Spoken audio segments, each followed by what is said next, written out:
Papunta na rito sa Prague, Czech Republic ang high-level coordinating team ng Administrasyong Marcos na mangangasiwa sa pagpapabalik kay dating Congressman Zaldico sa Pilipinas. Pinangunahan ito ni Justice Secretary Frederick Vida at Chief State Counsel Dennis Chan.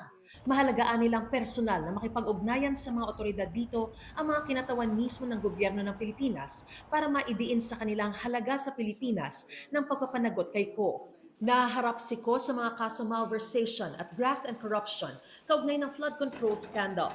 Sa Pilipinas, idiniin ng Justice Department na dadaan sa masusing legal at diplomatikong proseso ang mga hakbang ng Philippine government para mapauwi si Ko. We approach this engagement with full respect for Czech legal procedures and with the understanding that the process may require time to complete properly. Walang timetable. Hintayin na lang po natin. Dahil walang extradition treaty sa pagitan ng Pilipinas at ng Czech Republic, naghahanap ng iba pang legal na paraan ng pamahalaan para mapauwi si Ko.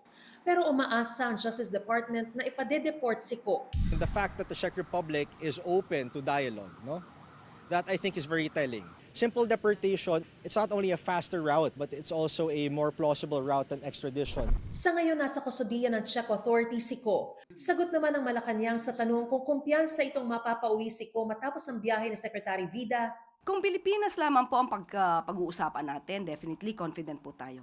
Since meron pong ibang bansa na involved dito, so let us just hope na maibalik agad si Zaldico dito sa ating bansa. Depende po sa anumang mapagkakasundoan with Czech Republic at kung ano magiging paraan sa pagpababalik kay Zaldico. Sabi ng DOJ, umaasa silang ipapadeport si Zaldico sakaling ito nga ang maging desisyon ng Czech authorities. Iuwi ba agad-agad si Ko? Paano yung proseso? Umaasa sila na mapapadeport agad itong si Zaldico sa ating bansa. Pero nung makausap natin si Malda Faldova, siya yung isa sa mga international experts pagdating sa migration, no? Sinasabi niya na hindi agad-agad na maaaring mapabalik sa bansa itong si Zaldico.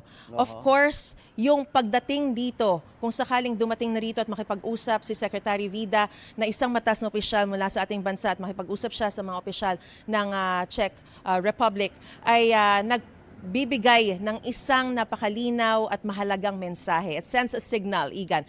Pero hindi daw nito maaaring kumbaga masway yung magiging desisyon ng korte dahil kailangan itong dumaan sa korte. Now that he is facing an administrative immigration violation case, kailangan daw itong imbestigahan.